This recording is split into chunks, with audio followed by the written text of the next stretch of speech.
मंदिराच्या गाभाऱ्यातून येणाऱ्या घंटानादाने संपूर्ण परिसर भारावून गेला होता.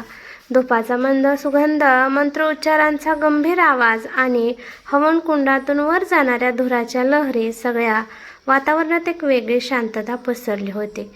पण त्या शांततेच्या आड दोन मनांमध्ये मात्र वादळ उठलं होतं. हवनकुंडाच्या समोर दोन पाट मांडले होते.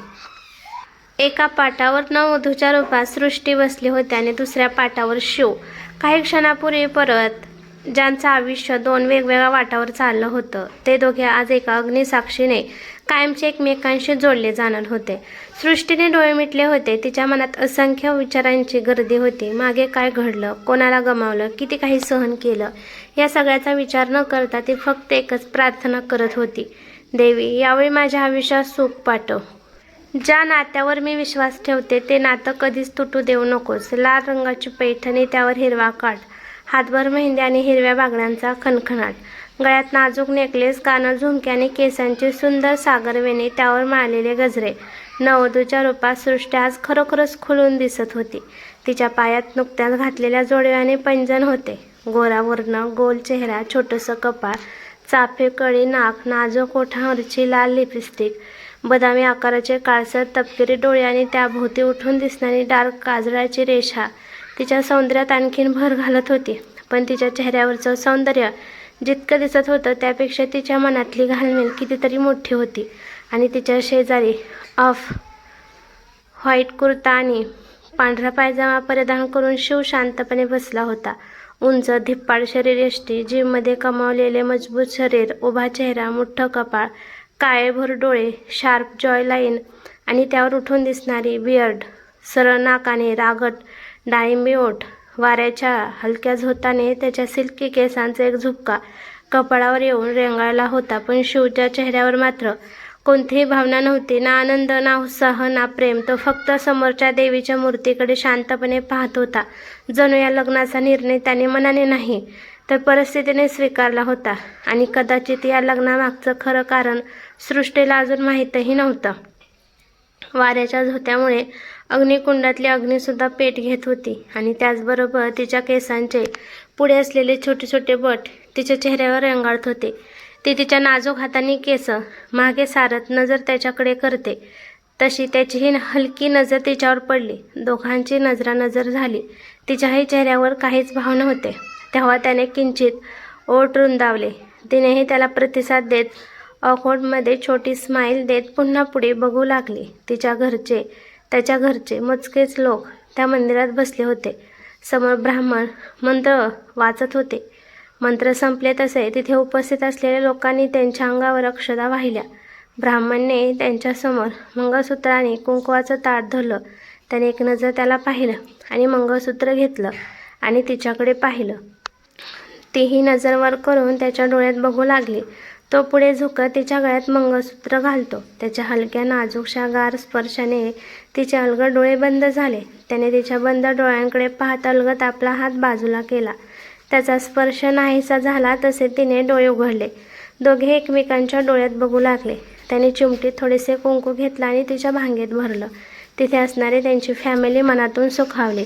चेहऱ्यावर समाधान पसरले होते. वकील रजिस्टर घेऊन आले होते. त्यांनी त्यांच्यासमोर रजिस्टर धरलं. दोघांनी साईन केली. शिव भोसलेची फॅमिली म्हणजे अशोकराव आणि मंगलताईंचे, शिवचे आईवडील. त्यांना 3 मुलं होती. शिव सर्वात मोठा मुलगा आणि त्याच्या पाठीवर जुळे बहीण भाऊ धनश्री आणि अनिकेत.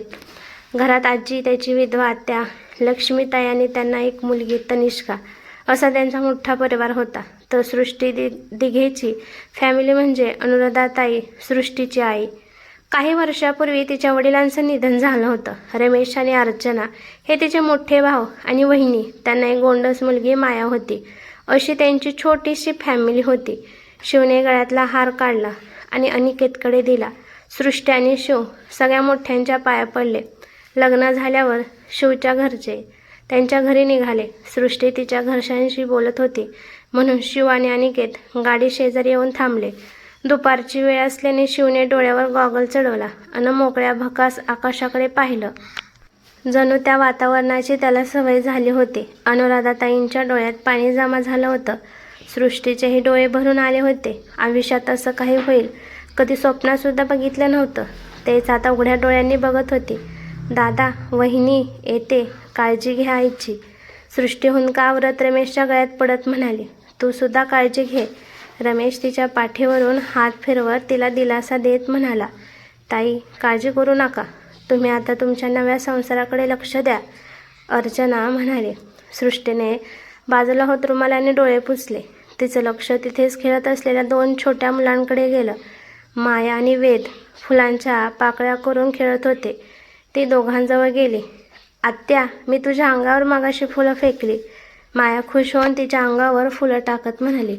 सृष्टीने झुकून प्रेमाने मायाच्या डोक्यावरून हात फिरवला आणि तिच्या शेजारी खेळत असलेल्या 4 वर्षाच्या मुलाला उचलून घेतलं. अनुराधाताई, रमेश आणि अर्चना एकमेकांच्या तोंडाकडे बघू लागले. सृष्टी, वेदला ठेवून जा, मी सांभाळेल. नवीन वातावरण असल्यावर चिडचिड करेल. अनुराधाताई तिच्याजवळ येत वेदला घेत म्हणाल्या, नाही मम्मी, मला भूक लागली. वेद तिच्या गळ्यात हात गुंफून चिडत म्हणाला. सृष्टीचा 4 वर्षाचा मुलगा वेद, आई मी सांभाळून घेईल आणि आधीच आमचं बोलणं झालं आहे. उगाच तुझ्या डोक्यात काही प्रश्न आणू नकोस, सृष्टी अनुराधाताईंना समजावत म्हणाली. समोर शिव आणि अनिकेत तिची वाट बघत होते. हे जाणवताच रमेश पुढे आला. सृष्टी, आईबरोबर बोलत आहे, सध्या तू दाजीसोबत पुढे जा, 2-3 दिवसांनी मी वेदला घेऊन येईल. रमेश समजावत म्हणाला. दादा, तो राहणार नाही, सृष्टी केविलवाण्या नजरेने म्हणाली. अनुराधाताईंना तिचं मन बघून अजून भरून आलं. आपल्या मुलीच्या आयुष्यात दुसरं लग्न आहे असा विचार त्यांनी कधीच केला नव्हता. शिवने टाईम पाहत अनिकेतकडे पाहिलं. वहिनी, अनिकेतने हलकेच हाक मारली. चल चल, जावई वाट बघत आहे. आणि वेद त्रास देत असेल तर फोन कर, मी रमेशला पाठवून देईल. अनुराधाताई तिच्या हाताला धरत बोलत गाडीजवळ आल्या. मम्मी, आपण या गाडीत जायचं? वेद खुश होत पटकन तिच्या कडेवरून खाली उतरून गाडीचा दरवाजा उघडून आत गेला. सृष्टीला गोंधळल्यासारखं झालं. ती एक नजर शिवकडे तर एक नजर अनुराधाताईंकडे बघू लागली. निघायचं? शिवने बोलत गॉगल काढला आणि एक नजर रमेशकडे पाहून सृष्टीकडे पाहिलं. हो हो, रमेश हात जोडत म्हणाला. सृष्टी मागे वळून पुन्हा आईच्या गळ्यात पडून गाडीत बसली. शिव आणि अनिकेत गाडीत बसले. दोघे बसल्याने मस्ती करणारा वेद दोघांना अनोळखी नजरेने बघू लागला. शिव आणि सृष्टी मागे बसले होते आणि पुढे ड्रायव्हर आणि अनिकेत होता. वेद मागे दोघांच्या मध्ये बसला होता. शिवला पाहून वेद पटकन सृष्टीच्या मांडीवर चढला. तिने त्याला कुशीत घेतलं. त्याने एक नजर दोघांना पाहून मोबाईलमध्ये डोकं घातलं. अजून तरी दोघे एकमेकांसाठी अनोळखी होते, त्यामुळे बोलायचं काय हा प्रश्न दोघांनाही पडत होता. गाडीत सध्या शांत वातावरण होतं. तेवढी वेदचीच बाहेर बघून बडबड चालू होती. सृष्टी हळू आवाजात त्याच्याशी बोलत होते. अर्धा-पाऊण तासात गाडी एका मोठ्या गेटमधून आतमध्ये एंटर होत मोठ्या दरवाजाजवळ येऊन उभे राहिले. वेद आणि सृष्टी मोठ्या घराकडे बघू लागले. मम्मा मम्मा, हे घर कोणाचं? मला आत जायचं, चल ना. वेदने पुढच्या सीटला पकडून बडबड करू लागला. आता त्यावर सृष्टीला काय उत्तर द्यावं कळत नव्हतं. बेटा, आजपासून हे घर तुझं आहे, शिव त्याच्याकडे बघत म्हणाला. सृष्टी त्याला एकटक बघू लागली. त्याचे शब्द तिच्या मनाला स्पर्शून गेले होते. माझं? वेद डोळे मोठे करत त्याचा एक हात छातीवर ठेवत खुश होत म्हणाला. यस, शिव किंचित ओठ रुंदावत म्हणाला. अनिकेतने पटकन उतरत सृष्टीच्या बाजूचा डोर उघडत हलकं स्मित करत म्हणाला. वेलकम वहिनी. सृष्टीने गालात हसून नजर खाली घेत वेदला उचलून घेत गाडीतून उतरली. मनातून ती प्रचंड घाबरली होती. मन धडधड करत होतं, पण मनाची व्यथा कोणाला सांगायची? आयुष्याने तिला वेगवेगळ्या रस्त्यांवर नेऊन उभं केलं होतं. आता या नव्या रस्त्याला सामोरं तर जावंच लागणार होतं. मेन डोअरला तोरण बांधले होते. समोर सुंदर रांगोळी काढली होती.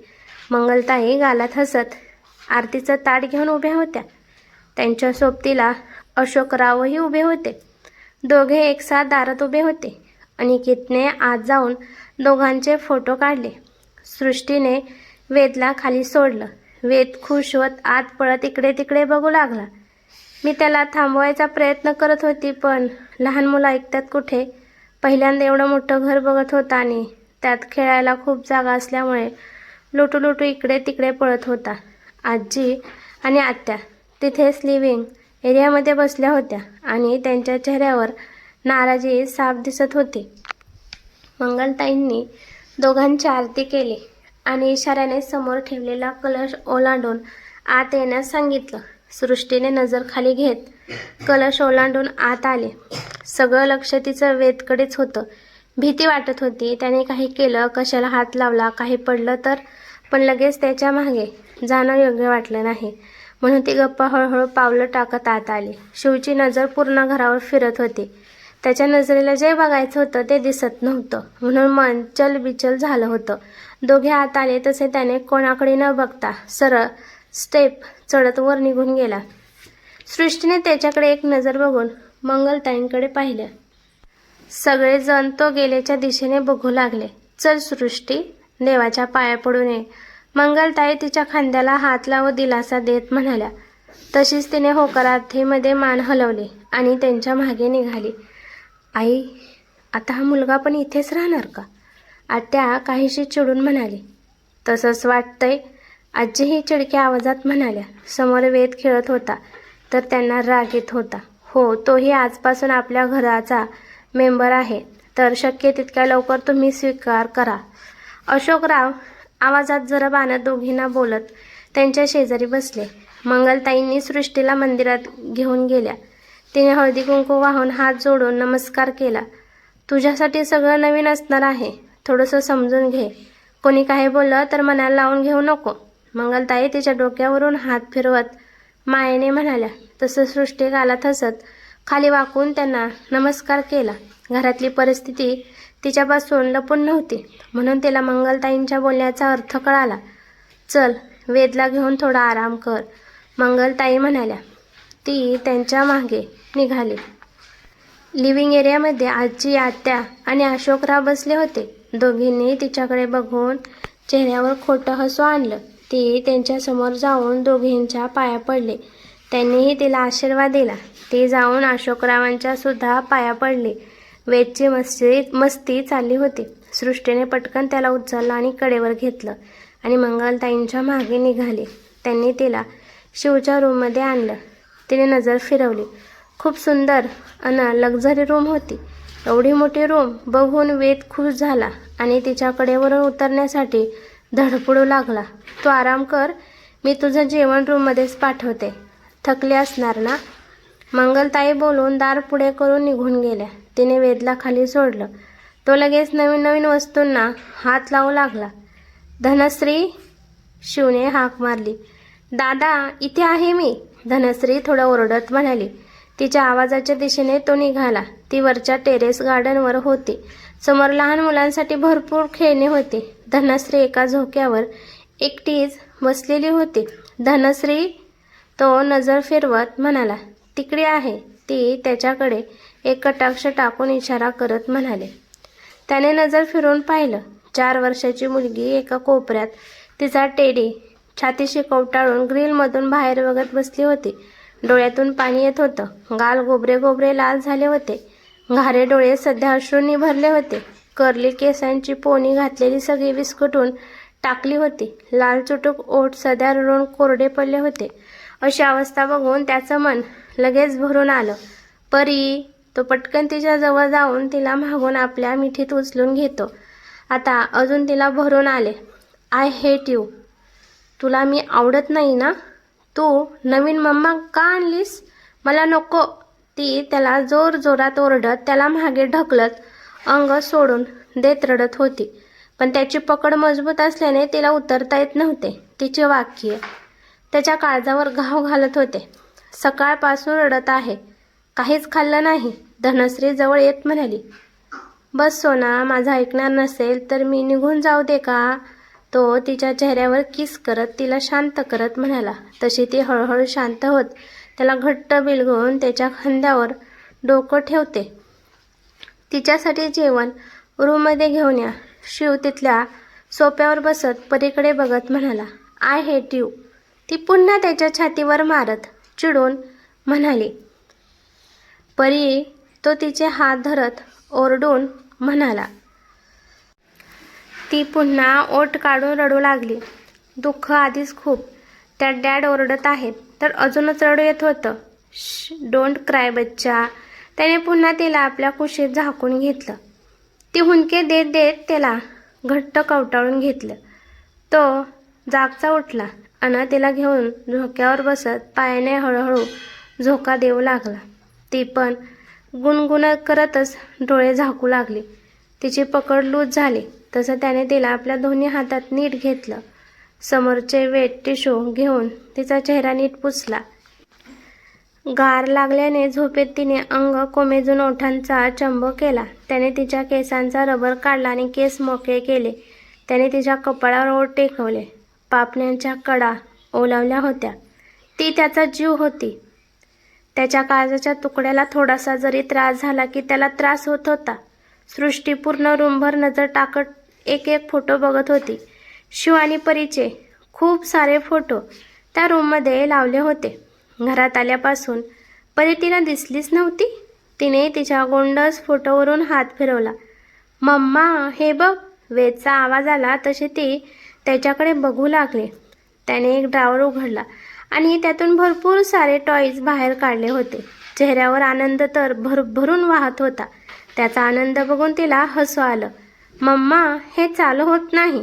तो कार घेऊन तिच्याकडे पळत येत होता तर मॅटमध्ये त्याचा पाय अडकला आणि तो पुढे फरशीवर पडला. कारसुद्धा त्याच्या हातातून पडली आणि तिचे 2 तुकडे झाले. वेद. सृष्टीने पटकन त्याला उचललं. लगेच जीव कासावीस झाला. लागलं का?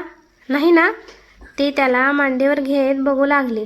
मम्मा गाडी तुटली. तो ओठ काढून बोट करत म्हणाला. तिने पाहिलं तर त्याचे 2 तुकडे झाले होते. तिची लगेच धडकी भरली. 1 तास येऊन झाला नाही तर त्याची मस्ती चालू झाली. कसं आपण इथे राहणार? माझ्यासोबत वेदला या घरात प्रेमाची माणसं मिळतील का? या विचाराने तिचं हृदय जोरजोरात धडधड करू लागलं. तिने त्याला आपल्या छातीशी कवटाळून घेतलं. भूतकाळ. 4 वर्षापूर्वी रात्रीची वेळ. धो-धो पाऊस पडत होता. एका हॉस्पिटलच्या रूममध्ये बाळाच्या रडण्याचा आवाज येऊ लागला. सृष्टी मिटलेले डोळे उघडण्याचा प्रयत्न करू लागली. जोरात बाळाचा आवाज आला तसं तिने खाडकन डोळे उघडले. घामाने पूर्ण भिजली होती. तिने शेजारी असलेल्या पाळण्याकडे नजर फिरवली. बाळ शांत झोपलेलं होतं. ती अलगद कळवळत एका उशीवर होत बाळाला एकटक न्याहाळू लागली. डिलिव्हरी होऊन 3 ते 4 तास झाले होते. आपल्या पिल्लाला मन भरून बघत होते. बाळाला बघता बघता ते हळवा डोळे मिटू लागले आणि पुन्हा बाळाचा जोरात किंचाळून रडण्याचा आवाज येऊ लागला. तसे तिने पटकन डोळे उघडले. शेजारच्या रूममधून बाळाचा आवाज येऊ लागला आहे हे तिच्या लक्षात आलं. कसली आई आहे? बाळ किती वेळ झालं रडतंय? तिची आई अनुराधाताई झोपेतून उठून पाळणा हलवू लागली. त्या बाळामुळे आपल्या नातवाची झोप मोड होऊ नये म्हणून आजीला काळजी लागली. आई आत्ता जन्मला असेल, ती क्षीण आवाजात म्हणाली. पण तिचं मन तिकडेच जात होतं. त्या तानुल्या बाळाच्या आवाजात एक वेगळीच ओढ अन काळजी लागली होती. बाळ चुळबुळ करत ओठ काढू लागलं. सृष्टी त्याला कुशीत घे. थोडंसं दूध पाजव, झोपेल. अनुराधाताईंनी त्याला पाळण्यातून आपल्या कुशीत घेत सृष्टीच्या बेडवर बसत म्हणाल्या. सृष्टी बेडचा आधार घेत उठून बसली. अनुराधाताईंनी बाळाला अलगद तिच्या कुशीत दिलं. ती पण त्याला आपल्या कुशीत घेऊन दूध पाजू लागली.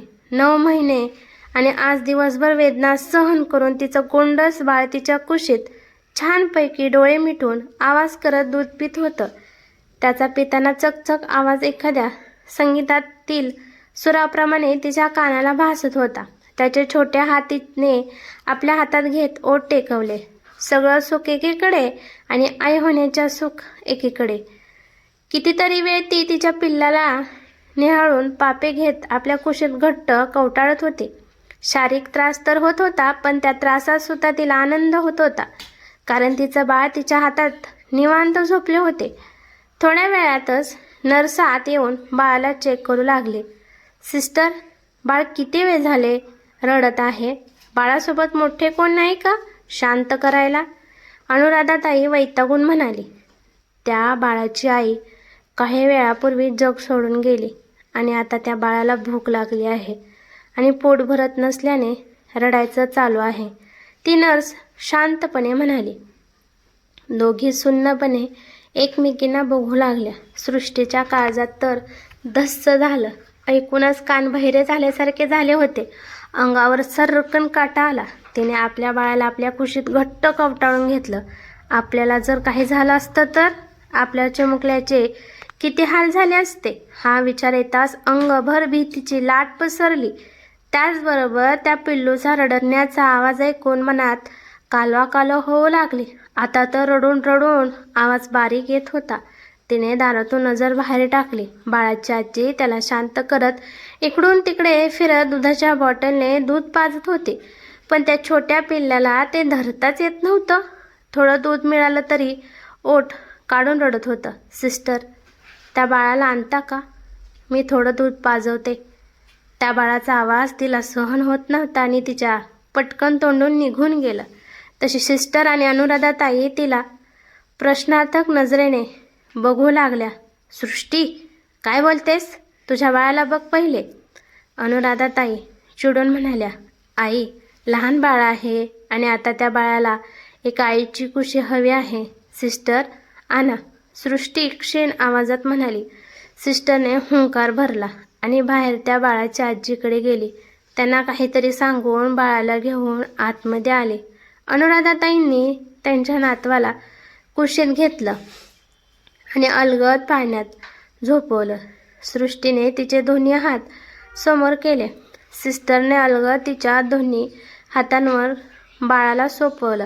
तसं तिने व्यवस्थित बाळाला घेत आपल्या कुशीत घेतलं आणि तिला छातीशी लावलं. बाळाला पहिल्यांदा धरता येत नव्हतं म्हणून तिची धडपड चालू होती. अनुराधाताईंनी थोडी मदत केली. तसं बाळ धडपडत दूध ओढू लागलं. हुंकार देतच दूध पीत आवाज करू लागलं. त्या बाळाची आजी दारातूनच आपल्या नातीला शांत झोपलेलं बघून मनाला शांतता मिळत होती. तिच्या डोळ्यातून सतत अश्रूंच्या धारा वाहत होत्या. छोटीशी नाजूक बाहुलीसारखी परी होती. दिसायला खूपच गोंडस होती, पण सध्या रडून रडून तिचा पूर्ण चेहरा लाल झाला होता. त्या निरागस चेहऱ्याकडे बघून सृष्टीला अजून दुःख होऊ लागलं. तिला त्या आईची कीव येऊ लागली. किती त्रास सहन करून बाळाला जन्म देऊन ती आईपणाचं सुखसुद्धा घेऊ शकली नाही. आणि त्या नुकत्या जन्मलेल्या तान्हुल्याची काय चूक होती की जगात येताच तिच्या डोक्यावरून आईची माया नाहीशी झाली. रडून रडून घसा सुकला होता आणि भूकसुद्धा लागली होती. म्हणून इवलीशी बाळ घाईघाईत दूध पिताना तिला ठसका लागला. सृष्टीने पटकन बाळाला बाजूला घेत पाठीवर हलकं थोपटलं. त्या बाळाची आजीही काळजीने जवळ येत तिची पाठ थोपटू लागली. दुधासाठी ओठ हलवत पुन्हा बाळ रडायला लागलं आणि पिण्यासाठी धडपड करू लागलं. सृष्टीने दुसऱ्या कुशीवर घेत तिला छातीशी लावलं. तेव्हा कुठे आवाज शांत झाला. आता डोळे मिटून बाळ इवलीचे दोन्ही हात तिच्या छातीला लावत झोपी जाऊ लागलं. जणू त्या छोट्याशा परीला तिथे आईची ऊब मिळाली होती आणि ती तिला सोडायची नव्हती. म्हणून तिच्या बाजूने ती छोटासा प्रयत्न करत होती. बाळाने ओठ आणि डोळे घट्ट दाबून गाढ झोप घेतली आहे हे जाणवताच सृष्टीने अलगद आपल्या अंगावरच्या ओढणीने तिचे ओठ पुसले. त्या बाळाच्या आजीने हळूच तिला आपल्या कुशीत घेतलं. आज तुमचे खूप मोठे उपकार झाले आणि त्या उपकाराची परतफेड कधीच करता येणार नाही, बाळाची आजी कंठ दाबून रडत म्हणाली. त्यांचं रडणं बघून सृष्टीला कसं तरीच झालं. पण आपण काय म्हणून सांत्वन करणार? अनुराधाताई त्यांच्या खांद्यावर हात ठेवत त्यांना दिलासा देऊ लागल्या. एक नजर सृष्टीला बघून त्या बाहेर निघून गेल्या. बाळाचा नाजूक स्पर्श सृष्टीच्या मनाला चटका लावून गेला. तिच्याबद्दल वाईट वाटत होतं. मन आतून दुखत होतं. देव इतका कसा निष्ठुर झाला होता? एका आई आणि बाळाची ताटातूट कशी केली? तिने बंद खिडकीच्या बाहेर पाहिलं. धो धो पावसाचा आणि कडकणाऱ्या विजेचा आवाज ऐकून तिचं मन धडधड करत होतं. नीतीलाही हे मान्य नव्हतं असं वातावरण झालं होतं. त्याच हॉस्पिटलच्या बाहेर धो धो पावसात तो मूर्तीसारखा उभा होता. त्याच्या डोळ्यातलं पाणी त्या पावसाच्या सरीबरोबर वाहून जात होतं. आज नीतीने सगळंच हिरावून घेतलं होतं. किती सुंदर स्वप्न पाहिली होती त्याने. ती काचेसारखी क्षणात तुटून सगळीकडे विखुरली होती. एक क्षण आयुष्यात आला आणि त्याच्या जीवनाची कायापालट झाली. कधी स्वप्नात सुद्धा त्याने विचार केला नव्हता की आपल्या आयुष्यात असं काही घडेल. खरं तर आजपासून दोघांच्या जीवनाला एक नवीन सुरुवात होणार होती. त्यांच्या जीवनात आनंद येणार होता. आनंद तर आला, पण त्याचबरोबर दुःखांचं सावटसुद्धा घेऊन आला. सुंदर त्यांचा भातुकलीचा संसार ते अर्ध्यावर सोडून गेले होते. कसा तो एकटा जगणार होता, कसा स्वतःला सावरणार, पूर्णपणे कोलमडून गेला होता. आता फक्त हृदय फुटून बाहेर पडणार की काय अशी अवस्था झाली होती. ईश्वरी, तो जोरात किंचळून मटकन गुडघ्यावर बसून ओरडला. पूर्ण आकाशात त्याचा आक्रोश घुमू लागला. त्याचं प्रेम, त्याचा जीव होती ती या जगात त्याला एकट्याला सोडून गेली होती.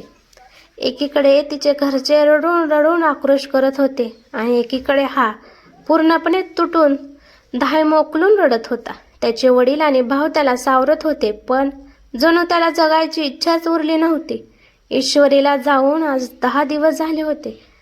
10 दिवस शिव तिचा फोटो छातीशी लावून बसला होता. देवाला एकच मनोमन प्रार्थना करत होता की त्याचा जीवही जावा. तो डोळे झाकून झोपला होता. अंगात कसलीच शक्ती नव्हती. आपल्या मुलाचे हाल बघून आई वडील तीळ तुटत होते. ईश्वरी, थांब. शिव हसतच तिच्या मागे पळत होता. ईश्वरी सळसळून हसत जोरजोरात पळू लागली. त्याने हसतच तिला एका हाताने जवळ घेतलं. ती लाजून त्याच्या मिठीत शिरली. त्याने तिला घट्ट कावटाळून घेतलं. अनड डोळ्यानेच प्रश्न केला. त्याच्या डोळ्यात आनंद भरभरून वाहत होता. हो, आपण आईबाबा होणार आहोत. ती लाजून त्याच्या कुशीत अजून शिरत म्हणाली. ए हो. तो खुश होतच तिला आपल्या दोन्ही हाताने उचलून घेत गोल गोल फिरू लागला. तू वेडा होशील. ईश्वरी त्याची एक्साइटमेंट बघून एका हाताने चेहरा झाकत खळखळून हसू लागली. कॉलेजमध्ये असल्यापासून दोघांचे एकमेकांवर प्रेम होतं. पुढे जाऊन करिअरबरोबर दोघेही एकमेकांचे लाईफ पार्टनर बनले आणि लग्नाच्या 3 वर्षानंतर त्यांच्या जीवनात आनंद पसरला. शिव, आपली परी कुठे आहे? मी तरी नीट पाहू शकले नाही, हातात घेऊ शकले नाही. तू सांग ना, ती कशी दिसते? ईश्वरीचा रडणारा आवाज आला. तसा तो दचकून बेडवरून उठून बसला. अचानक उठल्याने डोकं गरगरायला लागलं. त्याने डोळे घट्ट मिटून मानेला झटका दिला. जन्मल्यापासून त्याने तिला पाहिलंच नव्हतं. इकडे बाळ जन्मला आणि तिकडे ईश्वरीची तब्येत बिघडली म्हणून तो तिच्या जवळच होता. आणि आज 10 दिवस झाले होते, पण आपल्या बाळालाही पाहिलं नाही म्हणून त्याला स्वतःचाच राग आला. तो बेडचा सहारा घेत चटपटत जागचा उठला. अंगात जीव नसल्यासारखं झालं होतं, पण आता आपल्या लेकीला बघण्यासाठी जीव धडपडत होता. आई, आई. शिव बाहेर येत जोरात ओरडला. त्याचा आवाज ऐकून सगळेजण घाबरले. बाळा, काय झालं? मंगलताई त्याचा आवाज ऐकून पटकन रूममधून बाहेर येत म्हणाल्या. शिव, काय झालं? काही त्रास होत आहे का? अशोकराव सुद्धा त्याचा आवाज ऐकून त्याच्याजवळ जात म्हणाले. सगळेजण 10 दिवसांनी त्याचा आवाज ऐकत होते आणि आता त्याला काय त्रास होत आहे असं जाणवू लागलं. वय झालं होतं, अजून दुःख सहन करण्याची ताकद नव्हती. आपल्या मुलाच्या फुलासारख्या संसारात काटेच भरतील असं त्यांनी स्वप्नातसुद्धा विचार केला नव्हता. आई, माझी परी कुठे? तो ओरडत केविलवाण्या नजरेने इकडे तिकडे बघू लागला. तो त्याच्या मुलीला शोधत आहे हे जाणवताच सगळ्यांना आनंद झाला. 10 दिवस त्यांनी त्या नाजूक बाहुलीला फुलासारखं सांभाळलं होतं, पण शेवटी आई वडिलांची सर येत नसते. खूप रडत होती, पण तशाच त्या तिला सांभाळत होत्या. त्याच्या कानावर बाळाचा रडण्याचा आवाज येऊ लागला.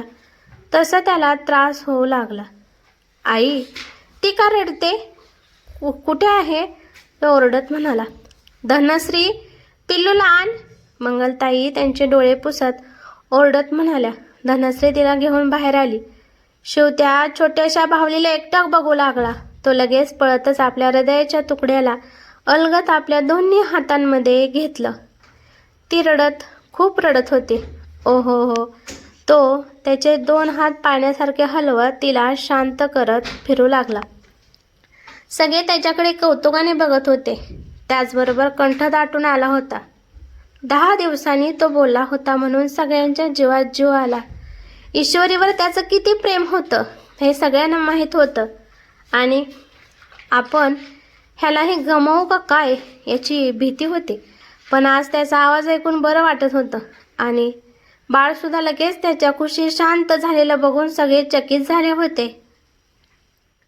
10 दिवस आईबापाच्या प्रेमासाठी ती चिमुकली तरसली होती आणि आज आई नाही पण बापाची मायेची ऊब मिळाली होती. तो तिला बॉटलने दूध पाजत तिच्या बोबड्या भाषेत बोलत घरभर फिरत होता.